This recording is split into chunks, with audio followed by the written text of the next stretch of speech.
Movie के start में हमें बताया जाता है कि north face of Iger Switzerland का एक ऊंचा बर्फीला पहाड़ है जिसका असली नाम अल्पाइन फेस है और उसे वॉल ऑफ डेथ भी कहा जाता है। एक प्लेन द्वारा उस नॉर्थ फेस पर गए दो क्लाइंबर्स मैक्स और कार्ल को ढूंढने की कोशिश की जा रही थी। काफी ढूंढने के बाद वो नहीं मिलते और उन्हें मृत्यु घोषित कर दिया जाता है। उनकी मौत के बाद वहां की गवर्नमेंट ने उस पहाड़ पर किसी भी तरह की चढ़ाई पर बैन लगा दिया था, लेकिन बैन के बाद भी न्यूज रिपोर्टर यही बोल रहे थे कि जो कोई भी नॉर्थ फेस की चढ़ाई को पूरा करेगा उसे ओलंपिक का हीरो माना जाएगा, क्योंकि नॉर्थ फेस क्लाइंब करने वाले को ओलंपिक गोल्ड मेडल दिया जाएगा। अब हमें 1936 में बर्लिन का एक न्यूज़पेपर ऑफिस दिखाया जाता है जहाँ एक मीटिंग में माउंटेन क्लाइंबिंग के बारे में डिस्कशन चल रहा था। वहीं पर हम लुइस को देखते हैं जो उस मीटिंग में हो रही डिटेल को नोट कर रही थी। लुइस उस ऑफिस की सेक्रेटरी है। सब लोग ये डिस्कस कर रहे थे कि इस बार क्लाइंबिंग के लिए सिर्फ जर्मन को ही क्लाइंबिंग के लिए भेजा जाएगा। तभी यहाँ पर बैठे एक आदमी को दो जर्मन क्लाइंबर्स की याद आती है जिनका नाम एंडी और टोनी होता है, जो कि माउंटेन ब्रिगेड नाम के एक आदमी के यूनिट में बहुत फेमस क्लाइंबर्स होते हैं। तभी लुइस कहती है कि मैं इन दोनों को जानती हूँ क्योंकि वो दोनों मेरे बचपन के दोस्त हैं।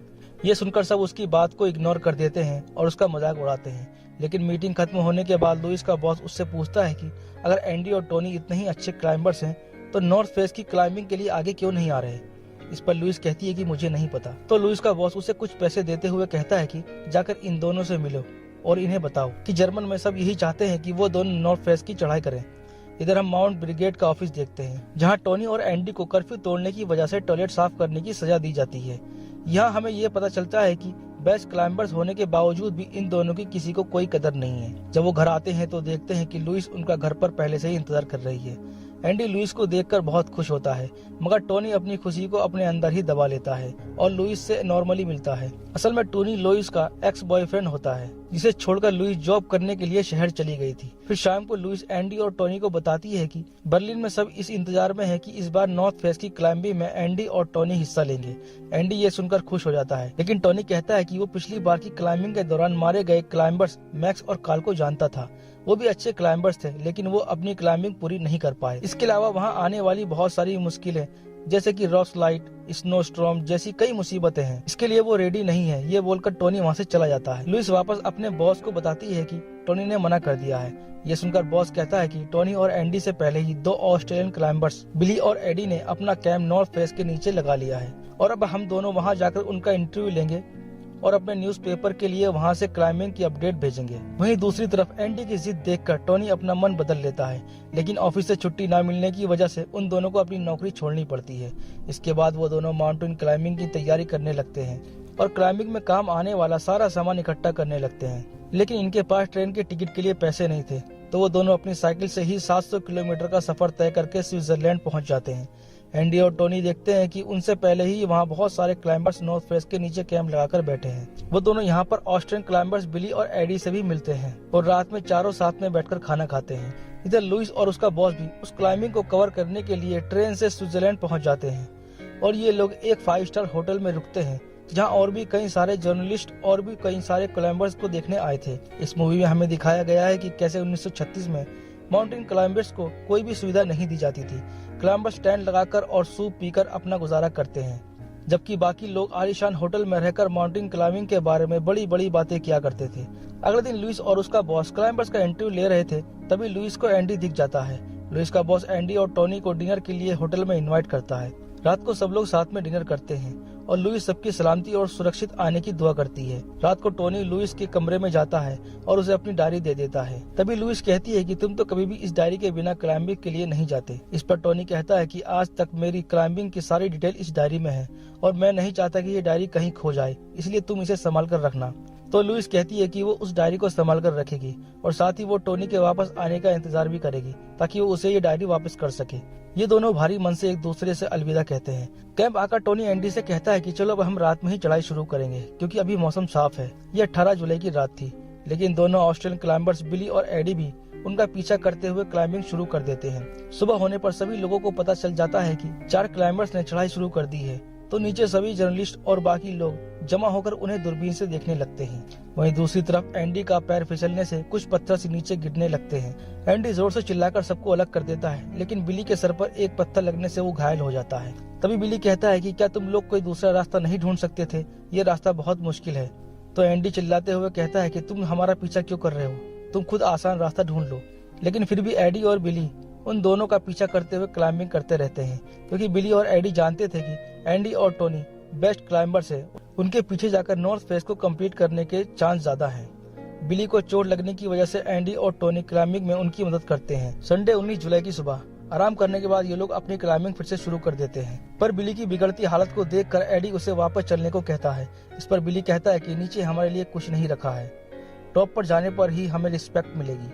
इसके बाद वो दोनों क्लाइंबिंग शुरू कर देते हैं। सुबह 11:15 बजे तक टोनी और एंडी आइस जोन में पहुंच चुके थे, लेकिन तभी मौसम खराब हो जाता है। हर तरफ बर्फ की धुंध छा जाती है और सर्दी भी बढ़ चुकी थी, जिसकी वजह से बिली की तबीयत और भी ज्यादा खराब होने लगती है। और तभी टोनी को यहाँ पर पहले मरे हुए क्लाइंबर्स मैक और काल की डेड बॉडी और उनका सामान बर्फ में मिलता है। ये लोग उनकी डेड बॉडीज को निकालकर स्लीपिंग बैग में कवर करके नीचे की तरफ फेंक देते हैं, ताकि उनकी बॉडी पार्ट्स को रिकवर किया जा सके। 3:40 तक सब लोग फ्लेटेरियन पॉइंट तक पहुंच जाते हैं, लेकिन तभी अचानक बिली का पैर फिसल जाता है और नीचे की तरफ गिरने की वजह से उसका पैर पत्थरों में फंस चुका था और टूट जाता है। टोनी और एंडी उसकी रस्सी को अच्छे से पकड़ लेते हैं ताकि वो नीचे ना गिरे, लेकिन अब बिली की हालत बहुत खराब हो चुकी थी। टोनी कहता है कि अब उन्हें वापस नीचे जाना होगा, क्योंकि अब बिली क्लाइंब नहीं कर सकता। तभी एडी कहता है कि अब तक तुम दोनों ने हमारी बहुत मदद की है, अब तुम अपनी क्लाइंबिंग को पूरा करो। बिली को मैं नीचे लेकर जा रहा हूँ। लेकिन टोनी कहता है कि तुम बिली को अकेले नीचे नहीं ले जा सकते, ये पॉसिबल नहीं है। इस पर एडी कहता है कि अगर हमें बिली के साथ ही जाना है तो नीचे क्यों, ऊपर की तरफ क्यों नहीं जा सकते। टोनी के मना करने के बाद भी एडी उसे मना लेता है। मंडे 20 जुलाई को वो लोग बिली को एक स्लीपिंग बैग में डालकर क्लाइंबिंग शुरू कर देते हैं। अभी ये लोग कुछ ही ऊपर आए थे कि तभी बर्फ का तूफान आ जाता है। तूफान की वजह से उनकी रस्सी खुलने लगती है, लेकिन हिम्मत करके टोनी रस्सी को खींच लेता है।